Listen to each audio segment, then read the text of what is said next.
Hey everybody, welcome to the Swing the Sword podcast. I'm Caleb, this is Zach. Hey guys.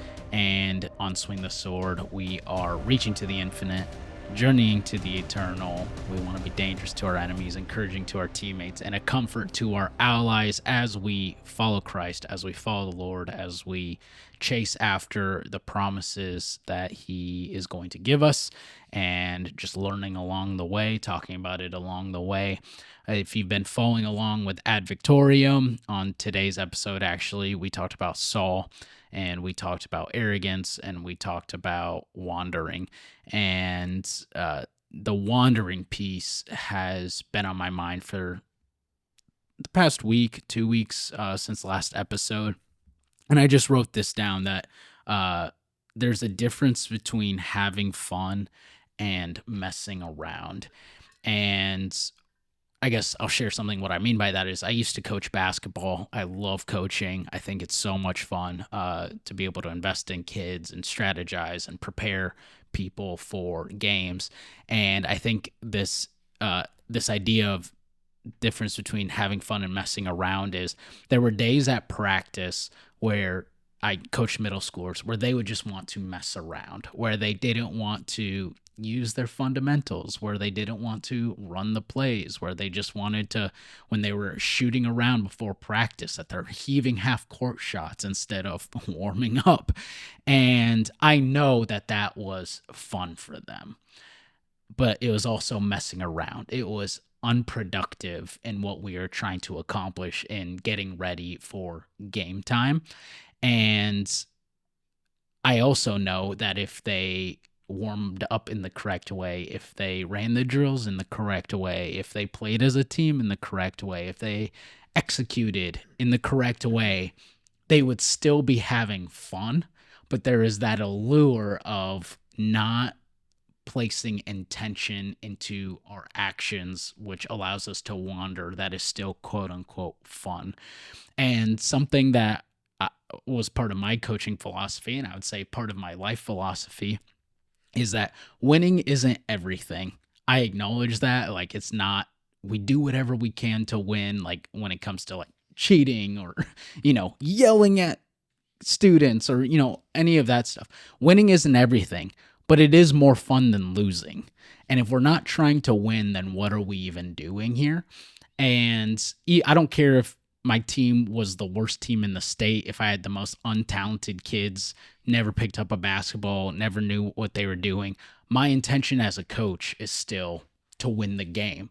And if I just go, well, they all suck, so what's the point anyway? Then what am I even doing as a coach, and what are they even doing on the court? And it's like, you can still have fun by being intentional, by being having a direction in which your actions are leading you to, which is winning. And you can't always control the winning, but you can give your full effort, give your whole heart, and practice with intention, live with intention. So anyways, I was thinking about all of that in the context of Swing the Sword and, my writing and with the podcast and just how I use my time in general.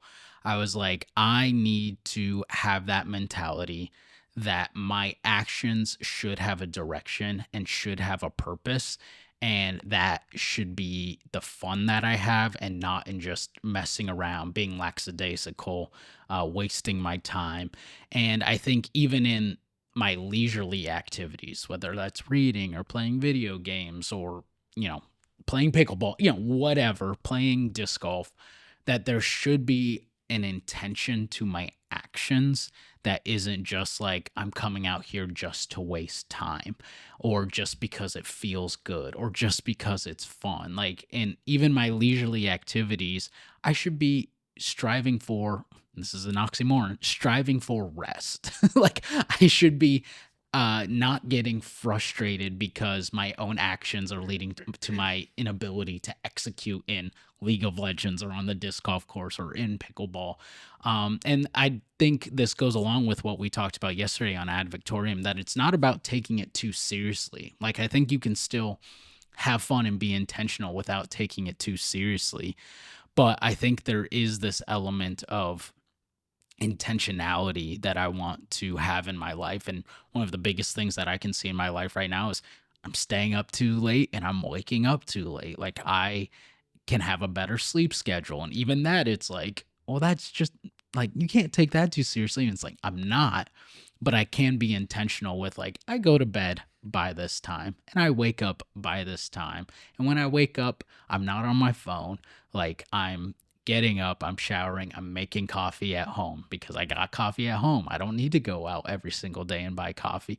I'm coming in, I'm reading my Bible, I'm focusing on that. And then I'm letting that dictate the rest of my day. I'm letting the Lord dictate the rest of my day. And when He lays something on my heart, I'm not, okay, I'm gonna do this for 5 or 10 minutes, and then what's on YouTube right now, or let me check my phone. Or it's like if I have a mandate to record a podcast, I should be focusing on that's what I know I need to do every day. So I'm gonna give my all in my heart to recording this podcast. If I know I need to write every day, then that needs to happen first before I go on YouTube, before I play video games, before I X, Y, and Z, even take my lunch. Like I should get words on my piece of paper or in my computer.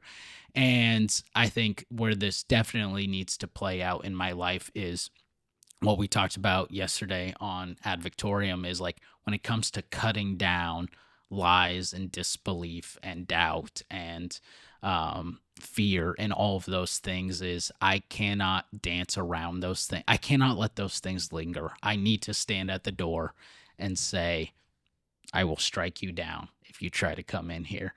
And I think all of these things are obviously very beneficial to me in my faith journey and to our careers and all of these things. But I think it's just that attitude shift that I need to be like, yep, I'm free to do anything. What is most beneficial? Where can I be more intentional? And I can still have fun in these things and not let them rob my joy of taking it too seriously or everything becoming a big deal. But I can walk in the grace that God has given me to say, I'm going to bed by midnight. I'm waking up by 7. I'm writing every day. I'm podcasting every day. And I am praying and reading my Bible and journaling every single day. And then I'm letting those things take root in my heart instead of going, oh, that's good. I wonder what that means. It's like, no, if the Lord gives me something, find out what it means and then live in that. And I think those are all just things where, again, where we're talking about swing the sword, being intentional with my sword and not just leaving it in the scabbard or just like going into the practice field or the practice court or the whatever and just being like, oh, I'm gonna let whatever happen today and we'll see if it works out. And it's like, as a coach, that would piss me off. And I don't think God is looking at me in that way, but I think there is that element of like, are you gonna like do what you're supposed to do, or are you just gonna like wander around? So those are all my thoughts. And yeah, would love to hear yours. That's really good. I think the word the word that came to mind, which you said already, is intentionality, and I think that I've thought about that so much of it. It requires effort, and I think that's the hardest part of it is because the whole phrase of liquid takes the path of like least resistance, and when it comes to our time and our energy and our effort, I think it always just takes the path of least resistance if you don't do something to move it otherwise. And so that's where, that's why video games, going on your phone and watching YouTube, that's why there's 1 billion users on YouTube, because it's so easy and there's zero friction besides the hundreds of ads that are now plaguing it. It's driving me crazy. But like, there's no friction to it. How long does it take me to get onto my phone and YouTube? Open phone, YouTube. 1.5 seconds. Like, that's crazy. Anyway, so I think intentionality, and I'll talk on that a little bit with some of my thoughts on it, because I just watched yesterday an episode of this awesome hunting show. I'm gonna have to look up the name. But my brother out in Idaho, he's got a buddy who's doing a YouTube hunting show. This is YouTube, but this is better because my brother was on it and they did this sweet like 4-day, 5-day elk hunt, and he got this huge elk with a bow and arrow, and they captured all of it on video, and it was so cool and very well done. It was so much fun to watch. But through that, they talked a lot about these concepts of discipline, intentionality, and doing something incredibly hard. And they were like, it was so much fun. It was so rewarding. And it just like changes you in a way that not a lot of other things have the power to change you. And so I think I was just thinking about that last night after I watched the episode of where like the line I stole in our last Ad Victorium episode is it doesn't have to be fun, because they were literally hiking for like 3 days, tracking this one elk. And they were, and this is where I want to talk about being serious and being fun can both happen at the same time. And I think a lot of times that looks like competition. And I think that's where competitive people find that balance of serious and fun. And then when it goes too far into the serious and stops becoming fun, that's like poor sportsmanship or, wherever. And, but I think there is a amazing balance of those two things where, right, my brother taking his hunting trip, they had to pack food for multiple days. They literally slept outside for multiple days. They hiked up like thousands of feet of elevation because they're in the mountains. And once they finally got the kill, they had to skin this huge elk, and it took them literally I think he said it was like a 14-hour day of hiking up and back from the kill site to their camp, just carrying hundreds of pounds of meat. And it's like, is that fun? That sounds like a job, like laborious job, like working on the railroads hard, like all day, like just lifting things, like hiking. But that is like so rewarding that you're like, this is what we came to do. And like they set out to do it multiple days, tracking this deer, like the patience that it takes. And I don't know, I was just like really inspired by that because in it, they talked about, they're like, how do we teach our own kids that like this is something that there is no replacement for, of hard work for something that is just not an easy goal to achieve. I mean, it's just achieving a hard goal, and not for any reason of like we're making money off this, or it's like there weren't any like ill-intentioned reasons for that goal, such as, right, because we all see people like, my goal is to make this much money a year, and sometimes it's like, that looks really greedy. Or some people like, oh, because I want to build a school. It's like, that's sweet. There's always like, there's different reasons behind goals. And I think when you have good reasoning behind your goals and they are very tough goals, it also like there's immense amounts of friction to do that. And it requires an immense amount of intentionality. But the reward, I think, in that experience is something like, he literally said it's a life-changing experience, and it doesn't have to completely change your life how it looks, but if it changes like how you think about the world, I think that counts as life-changing. And it's an experience that you bring with you for the rest of your life, that counts as life-changing. And that's also what they said in the video, is he said it's not about just the kill at the end. He's like, it's about this whole journey of us coming up here, and it was just him and his buddy and spending time together and tracking the deer and talking about God on a mountaintop. And I was just like, that's so cool. So my thoughts on that is like, intentionality, I think, is it slips easily from your fingers. And I think that's the hard part, is you can go out with intentionality and say, I'm going to like do this and do that. But if you don't have processes in place, disciplines in place, or accountability, I think those three things kind of help that intentionality so much. There's probably more, but those are the three that came to mind. And it's like, and without those, it falls so quickly. And I think that's why this podcast is awesome, because we try to read every day. Years ago, we started this, and it just slowly fell off, and let's be intentional again. And it'd come back for a week, and then it would fall off again. And then it's like, well, let's bring some more accountability into this. And now we have to be disciplined to show up and do it. And it's been like really fun. And, and that's where it's like, this is fun, even though some people would probably groan at the thought of putting an hour in every day to read and record a podcast and edit and post it.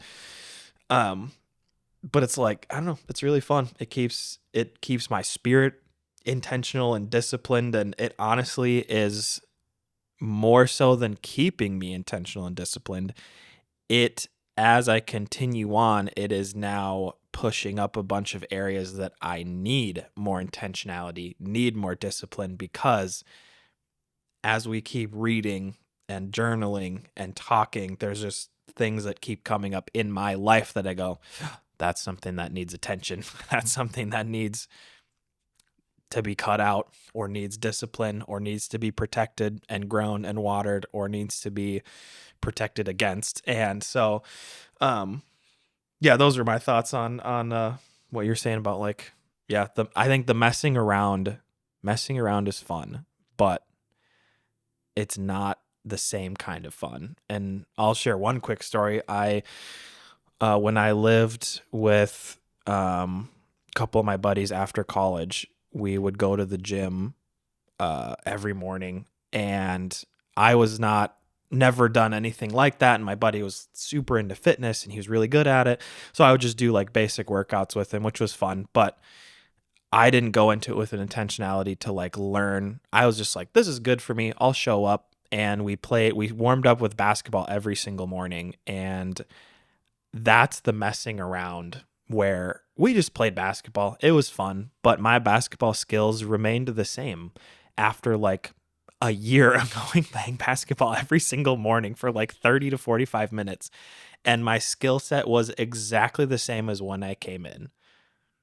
How is that possible? It's because I never went in with this intentionality of saying, I'm going to show up every day and I'm going to try and get better at basketball. I was just like, this is just fun. This is how I'm just going to warm up my muscles. And even in the workouts, I probably could have learned so much about health and fitness. And I spent a year going every morning at 8 a.m. for half an hour to an hour. Like, that's so much time in the gym. And yet I walked away and was like, that was kind of cool. I don't know if I'll keep doing that. That's crazy, but it's like, but that's what happens. And that exact experience can happen with our spirituality. I'm going to go to church. An hour every Sunday and maybe on Wednesdays. And you could read your Bible every single day. And if you don't have the intentionality that says, I want to grow, I want to be better, I want to see my life better, I don't like the things I struggle with, I don't like where my family's at, I don't like how I talk to my kids, I want all that to change. If you don't have those things, if you're not saying those things, I bet you could read the Bible front to back, and there's a chance you might walk away and be the same person. And I think the Lord will put things on you, but I think that's where you can still just say, nah. And that's the craziest part about how God always, always, always gives you the option that if you want to mess around, you're going to mess around. But just so you know, you're not going to learn, you're not going to grow, and it might still be fun, but it's not going to be the same kind of fun that, I don't know, what are you doing then? I don't know. Like, what are you doing? You're just messing around. Why are we even here? But That's good. It makes me think of the two phrases of it's good enough and I'm going through the motions. And especially like when you're talking about church, where it's like, well, I show up every week. Isn't that good enough? Or I showed up to the gym every day. Isn't that good enough? And I think the idea that comes with it's good enough is automatically, well, then you're just going through the motions, and there is that lack of intentionality or trying to move forward. And I think that's where God says over and over, like, do it with your whole heart. And I think that is that idea of you have to be fully into this. Like, there is no halfway. There is no 1 foot in, 1 foot out. Like, if you want to reap the benefits of our spirituality or the gym or church or the work you put in every day, then it has to come with your whole heart attached to it. And I used to hunt all the time with my dad. I haven't recently since moving up to Minnesota. But especially with hunting, as you're bringing up that elk hunting story, it's like if you half-heartedly hunt, which I'll be honest, that's what Minnesota is. Like, gun season in Minnesota is just going out with your buddies and drinking beer and trying to shoot a deer. And it blows my mind. And people do. And it works out for them. But I think they're missing the point of hunting. And that is that, like, reward of putting your whole heart into something in order to reap that success. And it's like, yeah, just like with anything else, you can go out with your buddies, be loud, not respect nature, kill a deer, and have meat in your freezer. But I know there's plenty of people that kill the deer and just like don't do anything with it, don't eat it, just give it away. Like, I don't know what they're doing out there. Maybe it's just messing around. It's just messing around. But if you are going to half-heartedly hunt, it's really hard to be successful in that. And even if you are successful, you miss out on a lot of really cool things about God's creation and nature, and working hard for something and reaping the benefits of that. And anyways, all of that to say, like, that is, my name is Caleb. If you've known me or listened to a podcast at all, you know that I will talk about Joshua 14, which is my namesake of Caleb. And what he is commended for is that he wholeheartedly and fully follows the Lord in everything that he does. And that is why he is the one who gets chosen to kill the giants, take it down the cities, and then gets his inheritance of the mountain range and the hills. And it's like, well, that's what I want for my life. And I have to quit messing around in certain areas of my life and just be fully in. I think the last example I'll use is marriage. As I'm preparing to get married, I am learning what it means to be wholeheartedly devoted to Vanessa. Not that I wasn't before, but the new season of life comes with new intention of learning, of growing, of my faith, of my relationship with her, with my relationship with everybody else in the world now comes with another person, right? And I have to be learning and growing with my whole heart and with intentionality in order for this to work out. And I can already see, before even being married, why so many marriages fail. Because it's like, if you're not all in from the very beginning, like it's not gonna last. And that was something that I learned very on in our relationship. Is like, first day I was like, I think I'm gonna marry this girl, and didn't know for sure, but like quickly was like, I'm going to marry this girl. And because I had that realization so soon, and then resolved in my own heart of leaving her is not an option.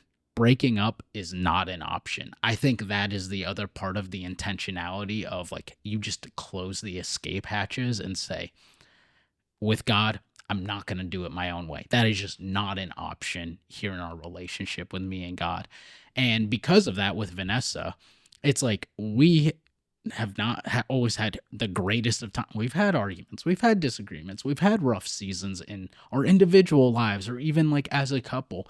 But because I was in this place of, it's not an option for me to leave. It's like, okay, that's not fun, but it was really rewarding. And then now we look back at those times and laugh at them because it's like, what were we doing? Like, oh, we just didn't understand. But because we were both in it fully, we were able to get through it. And anyways, I think obviously marriage is our representation of our life with Jesus now. And that's where I just want to be, where it's like, I know there's still some holes in my heart where that's an escape hatch. Oh, I could, if this doesn't work out, I could go and do this. If this doesn't work out, I can just do this. And it's like, God, I think, has just been in the process of like, give me your whole heart. Shut those escape hatches. Like, no, you're not going to go be a pastor, Caleb. Like, I've had so many instances of that, of like, just go work at a church. It's like, no, that's not what I'm called to do. That's not what I was made to do. And I got to shut that escape hatch and go, I'm fully into writing and podcasting and speaking still, but that is not an option to go back to Egypt. Close that escape hatch. And if you need to hear that, close the escape hatch. Don't go back into the past, move into the future with your whole heart.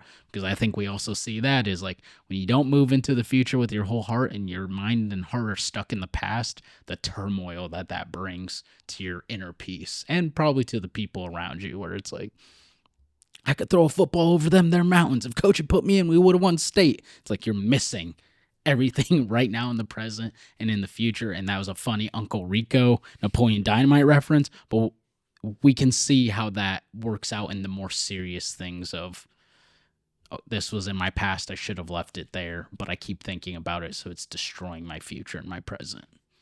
I'm just gonna note what a great double meaning of messing around with like marriage and people and like and dating. And I mean, it's not even dating anymore. A lot of people just, I don't even know what they call it, just talking or whatever, and it's like, Or Right. exclusive. Right. Yep. Just talking. But like that is a great example of, just messing around versus the commitment of marriage. And I will compare that similar with what you just said of if your heart's not fully committed to something, then one, it's extremely hard when you move into that season and or that place where you should be fully committed or fully invested or fully intentional, because if your heart and mind and body and spirit and decisions and goals and everything is not lined up, that is where it is just like trying to jam something into something that's not, it's like all your clothes are unfolded and you're trying to just zip it up, man. You just cram it in there and it's like organize it all, then fit it all in there nicely. Because I think the difference is when you're just messing around with somebody versus when you're married. Yes, there are a lot of things that are the same, like the fun, like the relationship, going on dates, spending time together, watching movies together is so much fun, and like um, talking about the crazy family things that go on. Like there's just so much of the stuff that is similar, but there is a depth at which it does not go, and I think that is the same in our life following the Lord is if you're just messing around with what the Lord has and you're not fully committed on all areas of your life like you should be in marriage, it's probably why Jesus compares it to a marriage. There is a depth that is lacking. And I think everybody who's married understands, yes, dating is so much fun, but there is a transition that comes through and you would say, I never want to go back to dating. If someone's happily married, the thought of going back to dating is like the worst thing in the world. You're like, it's shallow or not, I won't say shallow. It's not as deep as a marriage is. And you don't have like that just deep connection with somebody that like, I know for a fact that I can call up Tori at any point in time and talk about anything big, small, important, not important.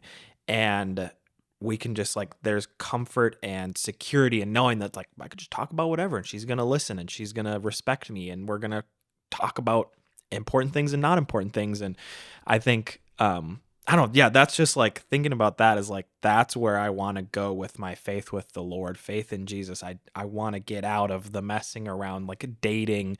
This is fun. You've saved my soul. Church music's cool. And like the Bible's interesting, and move into this. Where does it go in the same way that dating moves into marriage, where it's like life decisions and commitment? And I think you brought up a good point of like the argument and the hard stuff, and you have to choose, I'm going to stay with you, but then that means the only way forward is to push through this. And man, that is I don't want to say make or break. That is the iron like forging process in a marriage. And I think that was for me and Tori is we had so many moments because we knew each other for 12 years before we got married. And half of those we were the unofficial dating, right? And then we were dating, and then we finally got engaged, and then we got married. And through all of that, just all that process of being together, working through so many things, just slowly climbing up the ladder of deeper issues, harder things to talk about.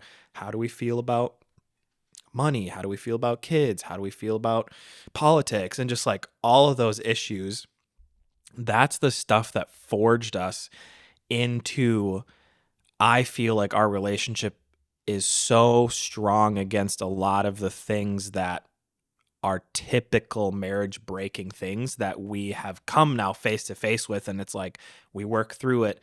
And it's because of those moments. And I would say, don't like shy away from those, but approach it in a way that says, it's me and you against the issue.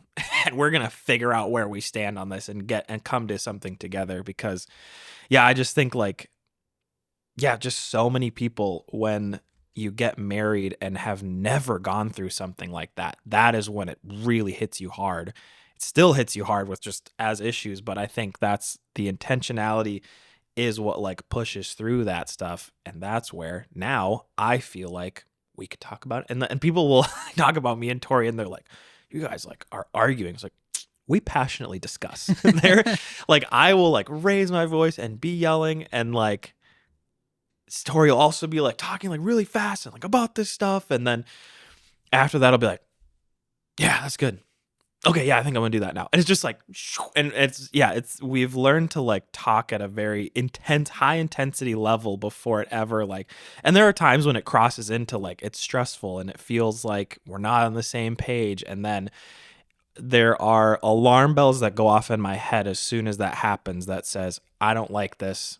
Let's bring it back to whatever the issue is. Like, we're going to pause it and say, I want it. Like, what am I missing? Because I will gladly hash it out over how we need to come to a conclusion rather than like, you're wrong, I'm right. So the second it like passes into that territory, I like put the brakes on and alarm bells go off. Literally it like feels weird. I'm like, I don't like this conversation. Like, did I do something wrong? Did I upset you? Am I speaking out of arrogance? Am I speaking out of pride? Like, whatever. And so anyways, all that to say, I think that is a messing around to marriage. The differences and the depth that marriage has is such a good illustration of our faith and how I want that to look in my life with Jesus. Is I don't want to be messing around. I want it to move to the depth and the security and the trust and all those things that just messing around cannot take the depth that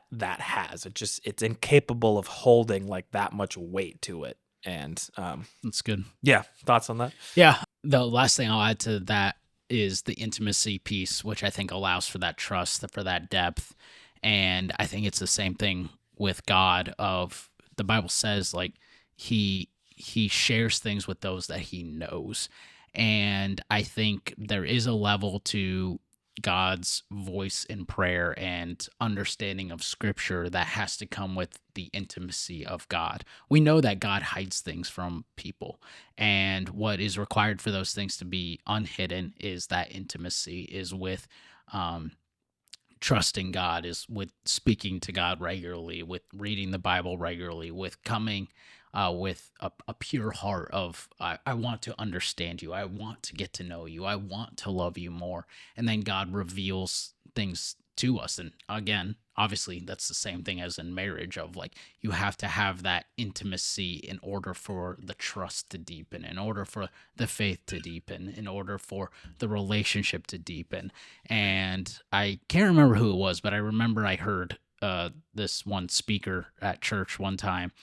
Yeah, I can't remember who it was, but he travels all the time and speaks, and somebody just straight up asked him of like, how do you like stay pure? Like, how do you not mess around on the road? Like, you're away from your wife all the time, you're meeting all of these people. And his answer was so cool. He goes, because I don't want to lose those moments every night where we get into bed with each other and she shares her day with me.